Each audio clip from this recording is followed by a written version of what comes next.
14 سال شد که ما در همین کار فعالیت داریم. زندگی ما همجا پیش میره. 12-13% در تاجیکستان است.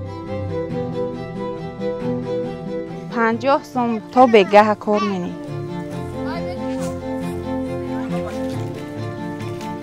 ما وقت ندارم اکا. مردی کارو را کمتر کنیم. زردالو یکی از میوه‌های دوست داشته‌ترین مردم تاجیکستان است که آن را در تمام مناطق کشور پرورش می‌کنند. شاید بسیاری ها ندانند، اما فقط یک ناحیه از جهت فروش زردالوی خشک در جهان موقع بلند را کسب می‌کند. این میوه را چگونه جمع آوری و کارکرد می‌کنند در گزارش ما ببینید.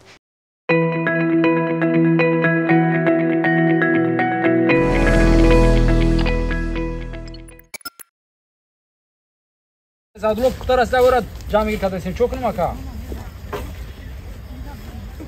یا اکا ما وقت ندارم اکا. باید بیش وقت می‌داشتم مایل اوفی. من باید زردالو پختار از می‌ریخته است. مو جمع می‌گیرشون کنیم اکا. ظفر محمدیف برای خرید و خشک کردن زردالوی فراوان یکی از باغ پروران دیگر وقت ندارد، چون حاصل زیادی در باغ خودش مانده است که باید جمع آورده و خشک کند. کارخانه ما از 2005 کار آغاز کردگی است. من خودم از 2010 علاقه به همین سر و کاری خشک کردن میوه و مقصد سبزیجات سر کردگی ما. 14 سال شد که ما در همین کار شده زنیمت، یعنی در همین کار فعالیت داریم. پس از جمع آوری زردالو با کمک زنان دهه که گاه فرزندانشان را با خود می‌آورند، آن را برای خشک کردن آماده می‌سازند. بسیاری از کارها دستی صورت می‌گیرد تا زردالو آسیب نبیند و میوه خشک با صفت و بازارگیر باشد. میوه رسیدگی گرفته انا شوشته تازه کرده شما دیدید که سلیج شده زده است. مباین یک 4-5 روز خوش میشود میگیریم اپاکوف کشو میکنیم برای مثلا پیشنهاد مردم. ظفر محمدیوف 15 گکتار زمین دارد و 8 گکتار آن باغ‌های درختان بسیار ساله از جمله زردالو است که میوه تر و خشک آن در بازارها سیر خریدار میباشد. در یک سال و وابسته به حاصل باغ‌ها از 20 تا 30 تن میوه خشک استحصال میکنند. مزاجان او از خارج و داخل میآیند. سال گذشته بازار صادرات زردالو و میوه‌های خشک او وسیع‌تر شد. تابستان سال 2024 یک کیلوگرم زردالوی خشک از 20 تا 30 سومانی یا تقریباً $3 قیمت دارد. بازارهای داخلی دارن برده پیشنهاد میکنیم، پیشنهاد مردم میکنیم و بسیارتر محصولات ما را فدراسیون روسیه میگیرن.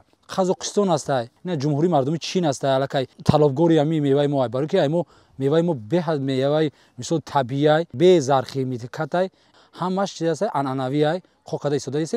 علاقه بازار خچ یافت است. همین سال ما همین زمستانی ما تیرا محصولات ما پول جمهوری قزاقستان جمهوری چین بودن محصولات خشکی ما را.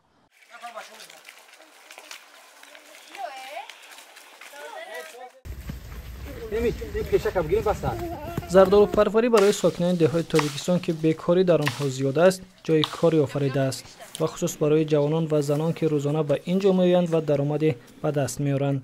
یکی از این بانوان محبوبه محمدیه است. ما هر سال همجا کار می‌کنیم، همجا سریامیم تا بگه کار می‌کنیم، زندگی ما همجا پیش میره. نمی زردالو میتکیم، قاقشو میگیریم شو 50 سوم تا بگه کار می‌کنیم. برغز ای اولیکامو با میتیانمو میبریم خونه، میخره فرزندامو با بانکا میکنیم. زردالو پروری و صادرات میوه خشک آن یکی از ساحه‌های سردرآمد در تاجیکستان است و هزاران نفر به این کار مشغولند. سالانه در کشور بیشتر از 130,000 تن زردالو تولید می شود. در میان صادرکنندگان زردالوی خشک در جهان کشور در مقام 12ام است. تقریباً 10% زردالوی جهان فقط در ولایت سوخت استحصال می شود که سال 2023 85,000 تن و با ارزش $30 میلیون میوه خشک صادر کرده است. даврои шӯравӣ майдони зардолузори тоҷикистон соли 1991 ҳамагӣ 30,000 гектарро ташкил медиҳад. бо шарофати қабул кардани барномаҳои махсуси давлатӣ оид ба тараққӣ додани соҳаи боғу тоғпарварӣ майдони зардолузори тоҷикистон ҳоло бошад ба 64,000 гектар расид. ин шумо тасаввур кунед ки 64,000 гектар аз 550,000 гектар зардолузори дунё тахминан 12-13% дар тоҷикистон аст. با گفته اکادمیک تاجیک و مؤلف کتاب زردآلوهای تاجیکستان، خاصیت و ترکیب زردآلوهای کشور از عامل‌های اساسی سرخریدار بودن این میوه است.